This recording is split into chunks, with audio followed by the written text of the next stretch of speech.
I had the amazing opportunity to interview Amber Cavanagh, also known as the West Coast Medium. In 2021, Amber had a stroke that permanently destroyed almost 25% of her brain. During this emergency, she had an incredible journey on the other side where she had to make a choice whether to come back or not. We uploaded a shorter film of this, but since I was so excited to speak with her, I thought I'd share my full conversation with Amber. Here it is. My first question is, who were you before your near-death experience? My near-death experience was in 2021. Um, so almost 3 years ago, Christmas. And before that, I am a wife, a mom, but I did have quite a unique job before. I was in mental health and addictions for maybe a decade. That's what I went to school for, was social work. But in 2015, I accepted my gifts as a psychic medium, a medical intuitive, a healer, and an animal communicator. It's hard to remember them all.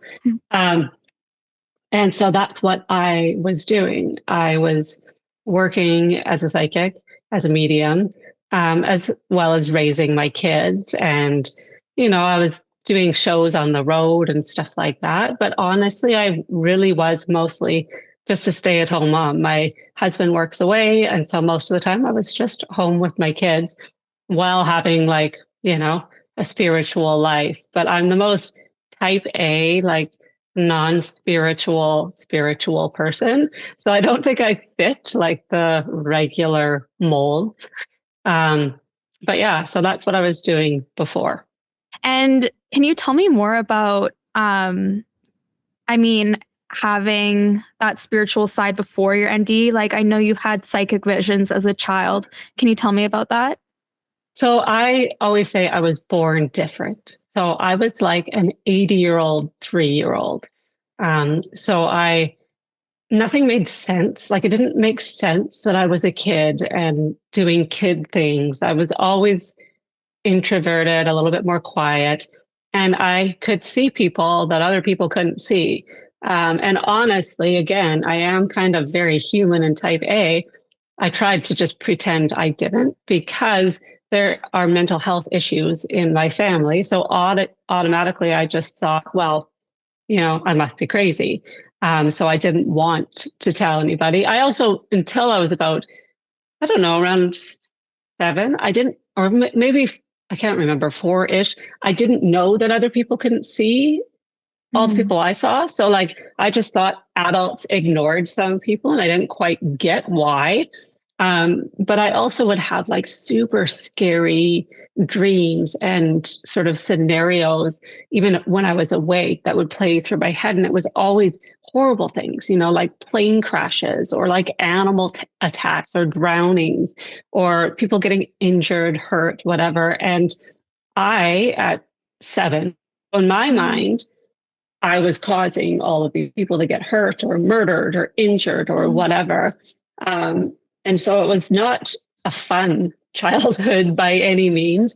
And it continued through my teen years and early 20s, pretty much until I had kids and could really shift my focus. But it wasn't fun. People always ask me, you know, are your kids gifted like you? And my answer is always, I hope not, because it Mm. was horrible. And I hated it. I literally hated it until I accepted my gifts and then knew what to do and how to do it and how to set boundaries. But it was not a fun, like if people watch me at all or read my book, like I go into it, like it wasn't great. I was out of the house by 14, trying to survive Mm. on my own. And then I turned to religion because in my mind, if you're feeling disconnected or like there's some kind of spiritual calling, that's religion, right? That's God. And so I turned to religion for a year, a decade, maybe 15 years, um, thinking that that was the answer, which was hard because the religion I chose judged people who were born like me. And so it Mhm. was like I was this person who couldn't really say who I was, trying to fit a mold that I never fit. And it was like a out of body experience my whole life where I was like trying to fit like a square peg into a round hole and it was just never going to happen. That's interesting. I never considered how, I guess, horrible it could be Yeah. to receive those types of visions. Yeah. Um, can you tell me about now your near death experience, the, I suppose, days, hours leading up to your stroke? Yeah. So Um, again, I was just mom, right? And I've always, with work, because I kind of make my own schedule, I take summers off to be with my kids, and I take most of December off to be home. I'm a Christmas crazy person, which I don't know why, because horrible things always happen at Christmas, but I still love it. And it had been COVID.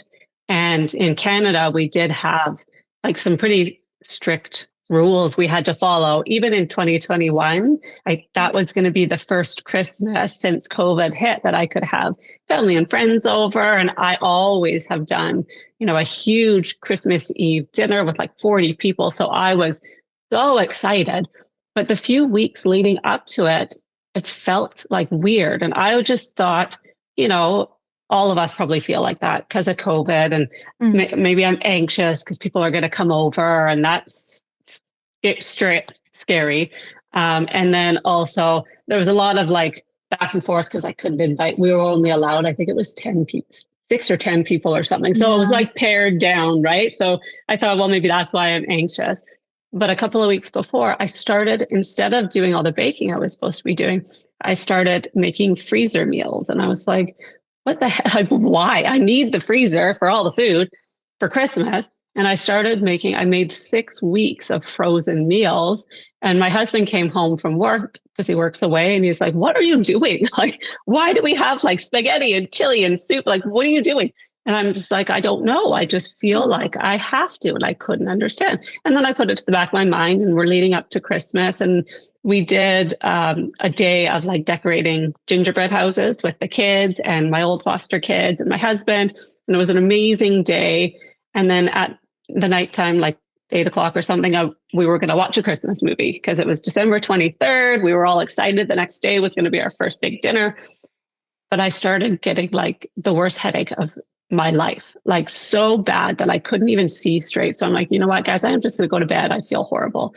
And apparently, like an hour later, I texted my husband and said, "Could you bring me some Tylenol and Advil?" They were still watching the movie because my head hurts so bad. And he brought them. And apparently, then I went into unconsciousness. Like I took the medication and I thought fell asleep. The doctors think I probably started having the stroke around 11:30 at night. And I didn't wake up till 4:45 in the morning. And I woke up completely paralyzed on my right side and nonverbal. So I only could say 2 words, my sister's name and the F word, which is really great. Because actually, swearing and singing is in a different part of your brain than speaking. And Okay. so my husband had fallen asleep on the couch. And I won't go into all the medical stuff because it bores people, I think, sometimes if they don't understand medical stuff. But essentially, I tried to get up to go to the bathroom because I felt Mhm. weird. And I thought I was kind of dreaming. And I used to have like spider dreams where there'd be spiders in my bed or like my teeth falling out dreams. And so I just thought I was dreaming. So I tried to stand up, not knowing I was paralyzed. And I fell to the ground. And then I couldn't move or get up. And I couldn't reach my phone or a light. So I tried to army crawl to the door and I couldn't. And so there was a wall and I hit the wall really, really loud. And it woke up my husband and actually my mom as well, because they were living in my basement suite. And my husband came into the room and I was clearly not well.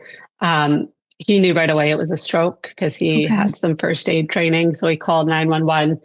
Um, we got me to the hospital. The paramedics didn't think I was having a stroke, so they went really slow. But it wouldn't have mattered because there is like an acronym for when you've had a stroke called Be Fast. Mhm. Essentially, you need that medication within a certain amount of time or it doesn't work because your brain keeps bleeding. So my brain had bled so much that I had it's called a completed stroke. So it was Mhm. as far as it could go in this part of my brain. my midbrain on the left side. And then because I didn't wake up, I had started having a stroke in my frontal lobe as well. And so I got to the hospital. They gave me the medication to stop the stroke, but it didn't work. It did stop the frontal lobe one. The damage was already done in the midbrain. And so they wanted to life flight me to another hospital because where I live, they can't do neurosurgery. They don't have a neurosurgeon. And so that's what they decided. I was going to be life flighted. They let Mike go with me. All my family came to say goodbye because the doctor essentially said more than likely she will die before she gets to the other hospital. So they even told my kids at the time were 12 and 14, and they said, say everything you can to your mom because more than likely you won't see her again. And in that time, a lot of other things happened medically. I actually was anaphylactic to the Benadryl they give you with the TPA, and so many different things kind of happened. But again, it's just all sort of medical complications. So I got into the helicopter. My family waved goodbye, like at the gate of the helicopter landing pad thing. And they all went in their cars to go pack bags and whatever to drive. It was about a 2-hour drive because the weather was bad. And I took off in the helicopter with my husband beside me. And that is where I went to the other side, was in the helicopter. We lifted up and I could see, and I was around, like I was there for part of it and I was watching. It's a very, I don't know, a life flight is just a really different experience because there's a lot of people, there's a lot of noise, a lot of machines, and like no space. Like it was almost like suffocating, all the tubes and all these things. And my eyes were open and I was aware and looking around. I was very scared, like more scared than I've ever been in my life. It's so crazy to not be able to say what you're thinking or feeling. And I didn't really know that I wasn't talking. Like I would make noises and I thought I was talking, but everybody around me afterwards said, "No, like you were just saying Michelle over and over and over again." And then mumbling and stuff. But my brain, like the aphasia part, I thought I was talking. And so the sun hit my face and my husband went to cover my eyes because I was also getting a fever, which can happen when you're sort of near death. Your body can heat up. And I looked upset because he was covering my eyes because that sun hitting my face, as soon as it hit my face, I was in my body and then I wasn't. I was on the other side. Like it was that quick. And I could see my body, I could see my husband, but then all of a sudden I could also see my kids driving to my house, and I could see my sisters, and I could see everything the whole time. But I also wasn't in my body. I woke up, or not really woke up, just opened my eyes. I didn't go towards the light. There was no tunnel or anything like that. I just woke up, opened my eyes, and I was in the most beautiful garden I have ever seen or experienced. I don't think Earth could have a garden like that. I think that's the shortest I've told that. the medical stuff, yeah, it's long and it's confusing, and people always get really angry when I tell it. So I think for some things, maybe I shouldn't make everybody angry. Yeah, I know what you mean because I felt the same way when I listened to your interview for the first time. Like, I felt angry at the hospital and just everything. Yeah. Is that what you mean? Yeah, well, and the paramedics and right. Yes. And my husband was very angry about that. He was just angry in general. It's not fun to have your wife, try to die. You woke up in this garden, but you could also see your kids and your family. What was that like watching them come to the hospital? Could you hear what they were thinking? Yeah, I could hear. It's not even hearing because everything is like telepathic. So Right. when I opened my eyes, I was wearing a beautiful white dress, and my feet, I didn't have shoes on, my feet were on the grass. And looking sort of around me, I was in a field, but there was so many flowers. And there was like a little pond type thing, and then a gazebo that had like a creek running under it. And my guides, who I already knew because of my work, I worked with my guides all the time, were sitting slash standing by the gazebo. And then sort of to the left was my crossed over loved ones. So two of my grandparents, my mother-in-law, um, my dogs, because that's helpful. And I just, you miss your dogs when they're on the other side. But then there were some things that I was like, well, that's a little bit odd, but not. One of my dogs that was still alive was there, but she was 17 and a half. And she actually ended up dying 4 days after the stroke when I was still in the ICU. So she was like with certain people that have Alzheimer's, they're kind of in both places. And so I'm assuming that's why I could see my dog that was still alive, but also my husband and my kids were there. Because I was there to make the choice of whether or not I wanted to come back. I think for me, if the choice was leaving my kids to suffer, I obviously would have come back no matter what. So I needed to know that they were going to be okay and I was going to be with them no matter what. And then kind of to the right and up like the field there was a giant group of people from all time dimensions, past, present, future, all genders, all races, all cultures. And I know a lot of people don't believe in this, and that's okay, but that was all of my other lives. So it was just to show me the interconnectedness, I think, of our paths here, but also our sort of journey within our collective consciousness. And so as I was standing there, it felt like I was there for 50 years, 100 years. I could feel through the grass everything around me, and everything within my sight glowed with this almost golden sort of rainbow light that was the most love I have ever felt. There was no pressure, but there also was no words, like physical words. Not one word came out of my mouth because everything was telepathic. You think it, and everyone around you knows it. They think it, and I know it. I didn't run up to like my Nana, I loved her so much. We were so close. And you'd think, you see somebody that's been dead for a decade or maybe more. I didn't run up to her and hug her because you didn't need to, because you just knew what everyone was thinking and feeling, and you could feel their love through the love that was all around me. And so all of that I could pay attention to while also checking on like my family. And it is very true that when somebody is dying, especially like I was obviously I'm young-ish, I was 40 when it happened. Yeah. There's a lot of bargaining. If you save her, I promise I will do X, Y, Z. If you let her live until I can see her again, I will. And almost all of them were bargaining, panicking. My sister, poor girl, I talk about her, and it's probably embarrassing, but anytime she's under stress or somebody's hurt or sick, she has a horrible belly, and she had to go from the hospital to her house, which is like a 10 to 15-minute drive, like not only panicking and bargaining, but really needing to get to a bathroom. But she didn't want to stop anywhere because she wanted to pack her bags to go. But also it was Christmas.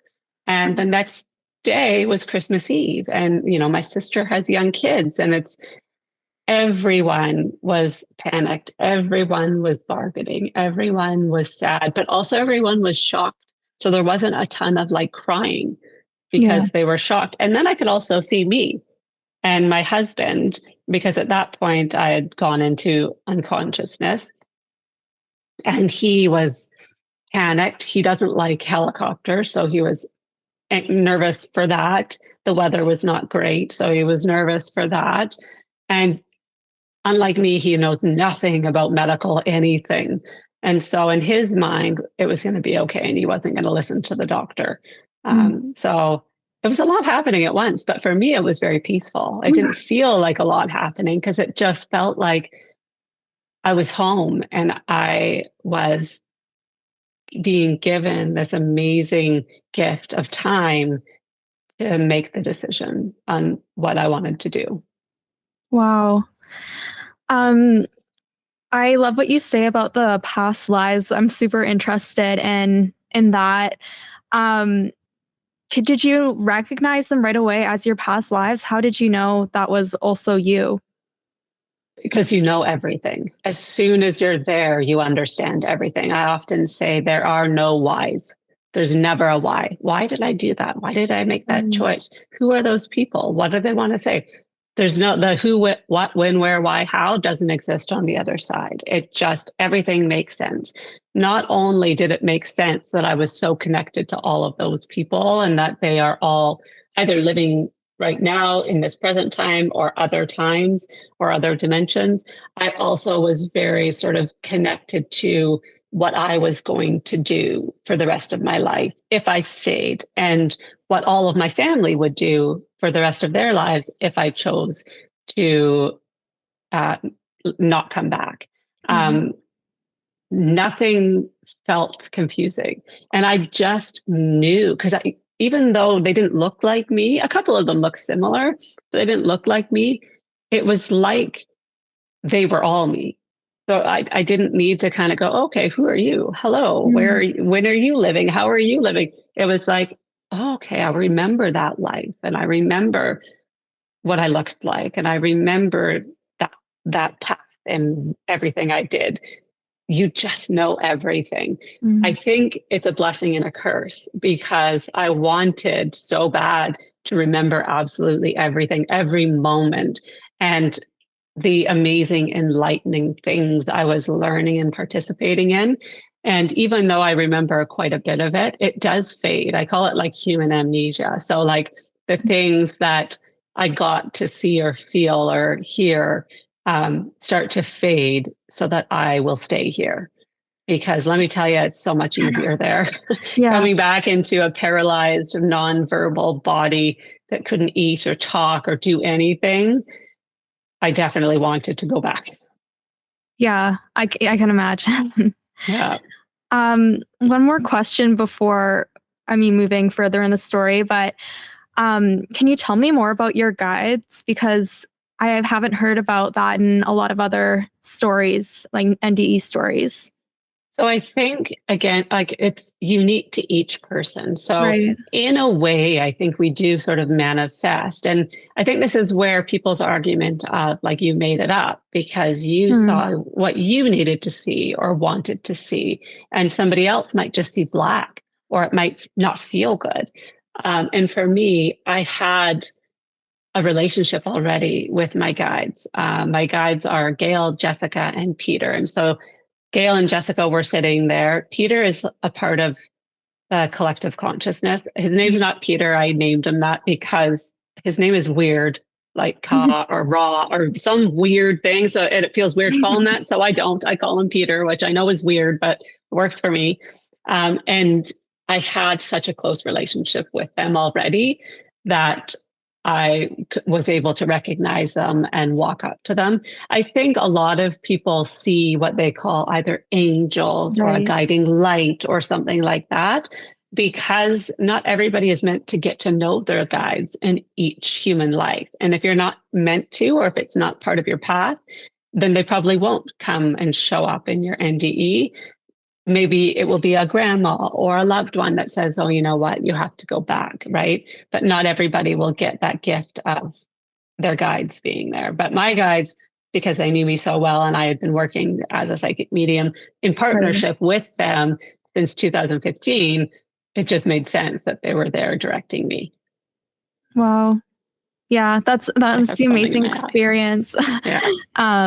Like I guess seeing them after kind of having them on this side as well for the longest time. And kind of cool to see their actual physical selves Right. because, when I do work, I can feel them. I can see them if I really need to, but not like concrete humanly. Like I couldn't touch them when I'm Mm. like now if they stand in the corner of the room. Whereas I got to hug them and I got to like actually feel their energy and like the guidance that they've been giving me my entire life.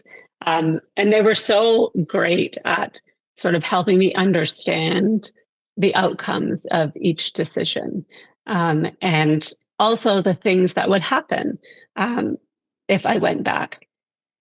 And I think that was super helpful in making the decision. And I could argue that no matter what, I was going to come back because we do plan our lives. And I needed the NDE and I needed to go to the other side in order to sort of live the rest of my life. Um, but it did feel like a decision. Like no matter what, there was no judgment. And whatever way I wanted to go, they were there for me. That's beautiful. So you were there to make the decision. Can you tell me more about that? Like, were you presented with a decision, or did you just know coming there you had to decide whether to stay or to go back home? I think I just knew because, again, you don't have to necessarily talk. But while being able to sort of see everything, they also helped me to see and understand um, the good and the bad and the ugly. So they did say, you know, if I chose to go back, the next 18 months would be the hardest time of my life. And I would regret my decision. I would wish that I had stayed and I would be very angry. And it was really true. When I woke up, I was on a high for 2 or 3 days. And I had this glow of the other side. And it very quickly went away once I realized, oh, wow, like I'm paralyzed. I can't talk. I have tubes everywhere. I've been tube fed. I couldn't go to the bathroom. I was so brain injured. And all the things that they said I would do, I was like, yeah, right. Like, obviously, I was dreaming because how am I going to get to where they said I would be, doing like public speaking and talking about the collective consciousness and writing books and like inspiring people? How will I do that if I can't talk?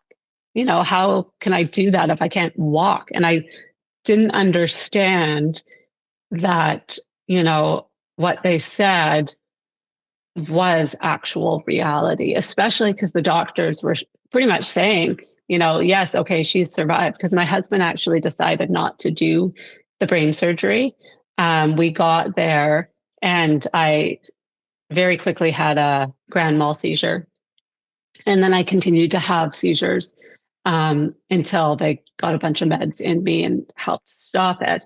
And once they got the seizures stopped, the neurosurgeon came to my husband and said, I know she came here for brain surgery, but the damage is kind of done. They did another scan and like my stroke was completed. The other one had stopped and I had had TPA, which is a very, very strong blood thinner.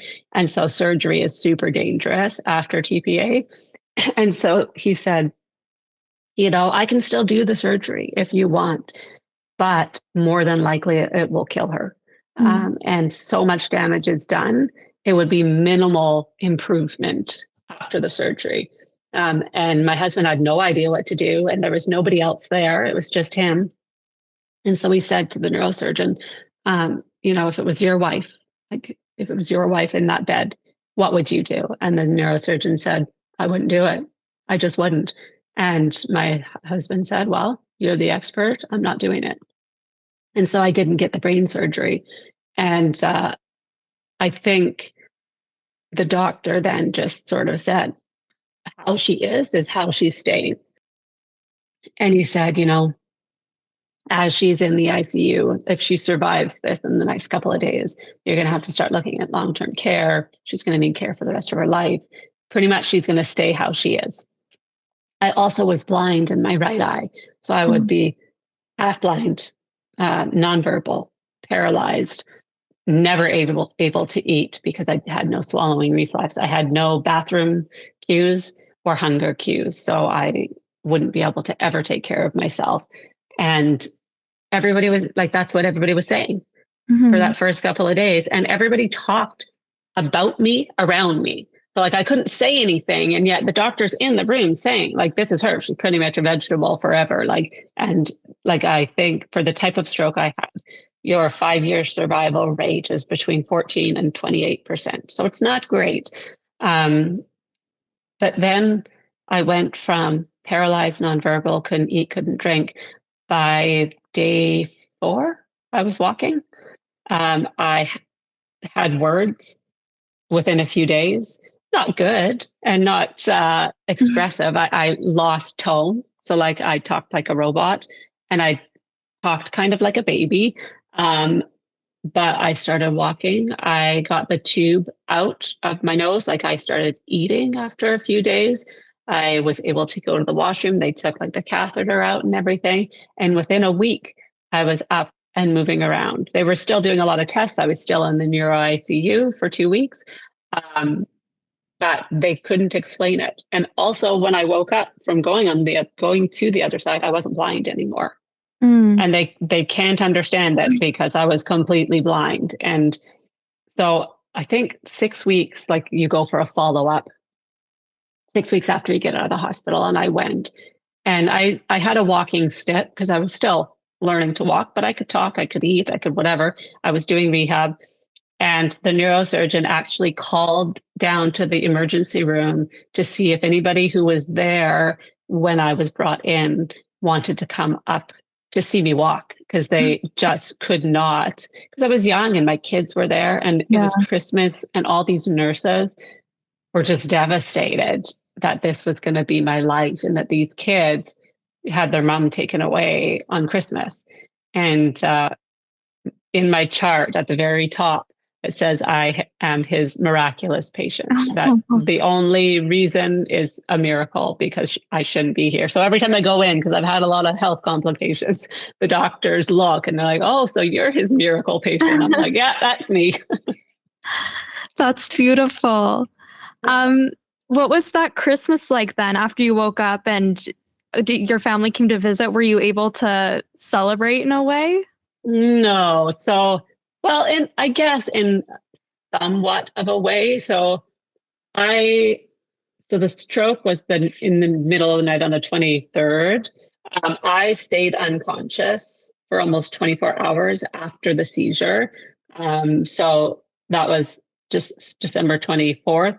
On December 25th, actually, my husband, have you watched that movie, The Santa Claus, where they go to Denny's on Christmas I because he don't think burned the so. turkey? Anyways, that's what my husband did. He took the kids to Denny's for Christmas Right. dinner.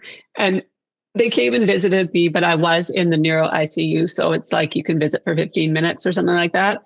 And the neurosurgeon just happened to be coming by, and I still hadn't talked or moved much. And he said, "You know what, you guys, I know your mom can't talk, but have you tried singing with her? Because speech is on the left. Well, speech is get confused, yeah, on the left, but singing is on the right." And so they sang with me, and I sang without being able to talk 2 songs with them, 2 Christmas songs. Wow. And so for them, that was like a Christmas miracle. But no, Christmas was on pause. We celebrated Christmas the day after I got home in January. But like I think my first like video that they recorded of me was like the 27th Mm-hmm. or 8th when I walked. So it was still, even though it was amazing and a miracle, it was a freaking slow one. And it felt like dragging my feet through cement for every gain. It didn't come, even though they said, "Oh, wow, it's amazing," for me, it didn't feel like that. It felt like it was impossible. And I felt like such a burden because to learn to talk again, you have to, so like one word, they would say the word, I wouldn't be able to say it. They would show me how to say it and then make me repeat it 7 or 8 times to try and get it stuck in my head. And we did that nonstop. And I also was kind of like a baby, like you have the emotions of a Yeah. child. And so I was explosive. I would cry or laugh at inappropriate times, which is just part of having a stroke. Mm. And I was angry, Yeah. and angry that this is their life now. And I just couldn't understand why I made this choice. And I had such a hard time wrapping my head around the fact that, I'm making my kids and my husband suffer. Like it felt almost selfish that I chose to come Mm-hmm. back. Not forever, but for quite a while. I also was on very, very strong anti-seizure meds. Um, and it made me not only feel very, very sick, it made me have the urge to unalive myself, which Mm-hmm. is a side effect of certain seizure meds. So usually when that happens, it's just like people who take antidepressants and anti-anxieties. Sometimes the medication doesn't agree with them. And so you Right. have to switch. They tried switching me. It almost killed me. So I had to stay on that medication for 6 months to protect my brain. And so I was battling, trying to recover, doing rehab, struggling with my process, um, and trying not to give in to the side effect of that medication, which is super hard. I was very open and honest. I talked to my family. I got counseling and stuff. They all knew it wasn't actually me. I didn't want to, Mm-hmm. but it was the medication and there was nothing I can do about it. Um, I always say it was like a bad country song because it's like I had the stroke. I also then got COVID. My whole family got COVID. The COVID almost killed me. Then I got COVID pneumonia. One of my dogs died when I was in the hospital. Then my next dog died in March, and that was like so devastating. Like it was just like one after the other. And then every time it was like, okay, I feel a little bit better. Something else would happen. Somebody would get in an accident, or somebody would get sick, or I would get sick, or I would have a TIA, or it was nonstop. My guides were very right that the next Right. 18 months would be hell. And it was. So 18 months, but then how did it start to get better? It just slowly. So the first 6 months was the hardest. They also took my license because I Mm. had a seizure. So when you have a seizure, you have to go on medication and then you have to be seizure free when you get off that medication for however many months. So I lost my license for the first year. But it just slowly kind of got better. And as I got more independent, it got better. And then the sort of cycle of every time I had a positive, a negative would come, or 10 negatives would come, it started just going away and Mm. started like better things started happening. Um, and then I just started feeling inspired again. And my guides started sort of speaking up again. I felt very disconnected from them for a while. And at one point, they said, when was this? Was it last year or the year before? They said, you need to paint. You need to try to paint what you saw on the other side. I'm like, what are you talking about? Like, I'm brain injured. I can barely write. What do you mean I'm going to paint? That's ridiculous. So I ignored them for a good Mhm. couple of months. And then finally, like, just like, just try. And I started painting and I couldn't stop. And I tried the best I could to start to paint what I saw on the other side. Um, and it just got better. And then things were presented, opportunities, people asking me to tell my story, which Mm. they said I would do that. And it was going to be so helpful to help people not feel alone. Like this human world is so isolated. Like we've never been more connected and more disconnected at the same time. It's such a strange world we live in, and everything just started happening for the better. They had said I would write 3 books, and I'm like, can't type anymore, can't write anymore, barely have words. I don't know what you're talking about writing a book, but everything just fell into place. And every single thing they said was going to happen has happened so far. And so Mhm. now I just work on faith that, there's a point to all of it because it's still hard, even though if you didn't know me, you wouldn't know. I know all the time, every single day. I am missing almost 25% of my brain and it doesn't grow back. I don't know why I thought it did. In my mind, I just thought, when you injure your brain, yeah, your brain's injured, but it's still there. No, it sloughs away and you have a giant hole in your head. And so then you can have other little strokes because all of that brain isn't supposed to be exposed. But it just started happening in for the better. And I don't know another way to explain it other than I just had faith that they wouldn't have put me and my family, or I wouldn't have, because I planned this life, and my family through this if there wasn't a purpose for it. Wow. So, what have you learned from this experience? I think personally for me, patience. I am not a patient person, and I have learned more patience for myself and for other people.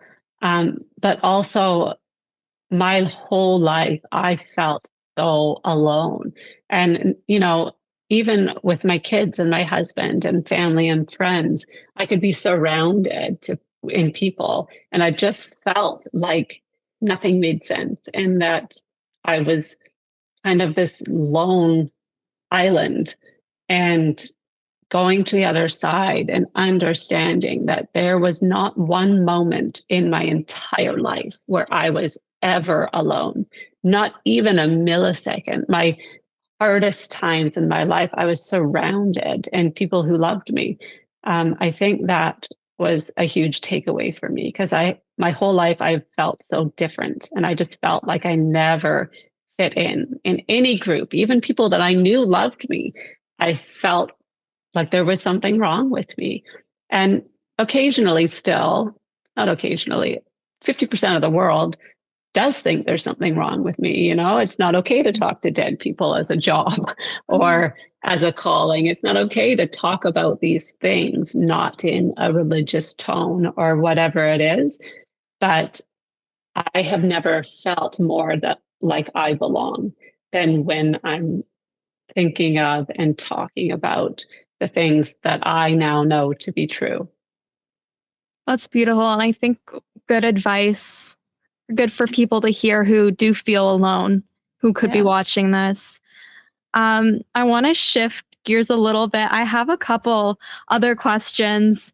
You talked about working as a medium. Can you tell me more about what that process is like for, someone and people who are listening who have no idea how I can't even imagine how you're able to have those conversations. What's the process like for you? So before I accepted my gifts, it was very out of control. Like they were just always there, and I didn't understand. I could see them, but I didn't know how to talk to them. Like I couldn't have a back and forth like we're having. Okay. Um, and so it was just confusing because there was all these extra people around, and I didn't know what they wanted, or even if they wanted something. Like maybe they were just hanging out and they actually didn't want anything. Once I accepted my gifts, they only would come around for a purpose. Mm, So it wasn't like they were just always around me. Occasionally they are now just in support, but I knew what they wanted. I know or knew how to talk to them and how to get the message across. I didn't know how to set boundaries. So in the beginning, I live in somewhat of a smaller town. It's not tiny, but a smaller town. And they would want me to go up to people in like restaurants and stuff. And I was like, no, thank you. That absolutely, like, how long before the whole town thinks I'm completely nuts? And so I learned how to set boundaries. It's not okay to say you need to go tell that cashier that, her mom is with her and whatever. So I started to be able to set boundaries. And my gifts didn't sort of turn on all at once. The mediumship was first, and then my psychic gifts. And that's the one I fought the most because when I was religious and I was still going to church when I accepted my gifts, the psychic was the part that they were like that's like, what do they call it? A false prophet. mm, And so that part was harder. And then after a while, I'm also an empath, like a super strong empath. So I always say I can read souls. I don't necessarily listen to sometimes what's coming out of people's mouths because I know how they feel behind those words. Not good for relationships because sometimes nobody wants you in their head and they don't want you tuning into their soul. So it's a lot of boundary work. And then the medical intuitive and the healing came, and then the animal communicating came after that. And so for me now, it's just everyday life. And I have what I call like a light switch. So when I'm working, the light switch is on. So right now, even though this is more like an interview about me, Mhm. the light switch is on. My guides are standing in the corner of the room helping me to tell the parts that they really want to be heard, as well Okay. as my stuff. And their thoughts become my words. So when I'm actually working, I sort of put my human self to the side because I think I'd Mhm. get really tired if I didn't. And their thoughts, just like on the other side, that it's telepathic, their thoughts become my words. So I don't, before the NDE, I would kind of have to listen and then repeat, which is okay. But I think a lot can get lost in translation, or like maybe I don't interpret it correctly, or I put emphasis on a different thing than they were intending. Um, and then after the NDE, once I had the experience of complete telepathy, it's so much easier, which is crazy because I'm missing so much of my brain. I don't know how it's so much easier, but literally they think it, and their thoughts come out of my mouth. So I don't have to interpret. I don't have to listen and repeat. I don't have to clarify. Once in a while, I argue if they're trying to say something that I'm like, really, you think that's going to be helpful, or it makes me uncomfortable? Like, oh, I don't think I want to say that to that person. Um, but it's so much easier now. And I can do it like in a much more connected way, if that makes sense. Okay, that's really interesting. Just especially about things like boundaries and everything that you have to things people don't usually think about when they're Yeah. imagining the profession. Um, One of my last questions, can you tell me about your book? Yes. So it's called At the Stroke of Eternity. And I started writing it. It came out when a year ago. And so somebody helped me. So I talked and they typed. And it's also written now, looking back, like I would change so much just because I didn't have a lot of words. Like I was still learning to talk.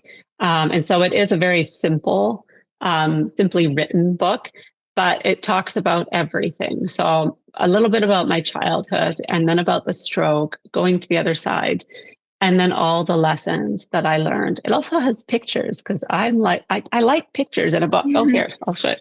So there you go. It's right here. It's beautiful.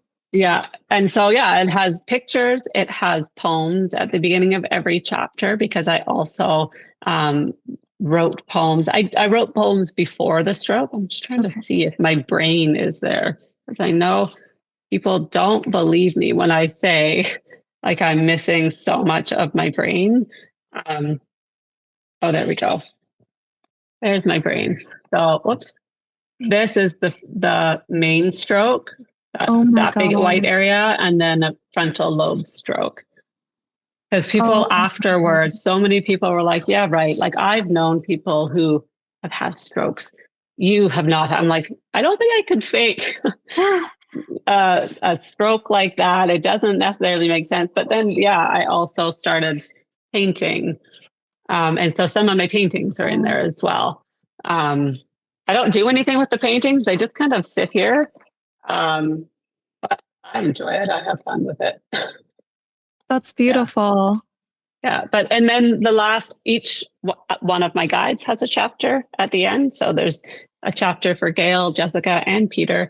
And then, yeah, there's chapter on boundaries because it's so important when you want to do any type of spiritual work. One on being an empath because it's hard. Um, it's hard to feel everybody's feelings, especially in this world when there's so much anger and hate and that sort of stuff. Mhm. My last question, is there anything else you think would be important to share? I think, and I always say this, it's just, I want everyone to know that they are never, ever alone. I have guides, and that's wonderful, and I can see mine. But so do you and everyone listening. It doesn't matter what your religion is, what your beliefs are. You can be an atheist or a Catholic or Jewish, whatever. Every human on this planet has guides, has a higher energy, whatever you want to call it, source, God, doesn't matter. There is somebody walking with you every moment of your life. And people don't have to believe that I had an NDE and went to the other side and got to make the choice and that sort of stuff. That's fine. And you know what? Like I know there are people that really think our brains can do that, right? Can have this crazy dream and that sort of stuff. But all of the things that have happened since, all the things they said would happen, um, have all happened. And I think it's just testament that they are with me and they weren't lying and I'm not making them up. Um, but just that we aren't alone and that there is a purpose to everything. Our collective consciousness as a whole is growing. And we are going to be seeing more and more people like me being born. You know, in the 80s when I was born, it was nuts to be a psychic medium. Like you called the 1-900 number. I think you're younger than me, so probably you wouldn't remember this, but the 1-900 dial a psychic and you paid like $2 a minute to get your astral, whatever. It wasn't average, it wasn't normal, it wasn't common. But as the collective consciousness is moving towards becoming more connected, more children are going to be born like me, feeling like they don't fit, feeling completely alone, even as a small child. And if there's somebody that can tell them, hey, you know what? There's a reason you feel alone. There's a reason you feel like you're so different. And it's because you're this wonderful little soul that's lived a lot. And, you know, you're gonna get it. You're gonna feel like you make sense at some point. It would have been so helpful for me when I was young if somebody could just say, there's nothing wrong with you.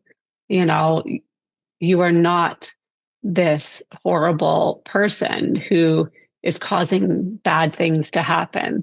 It's actually not you causing them. That would have been so, so helpful to me. Thank you so much to Amber for sharing her story. My name is Lauren, and if you like this video, make sure you subscribe to Teenage Afterlife. I can't wait to share more near-death experience stories that can change your perspective on life and death.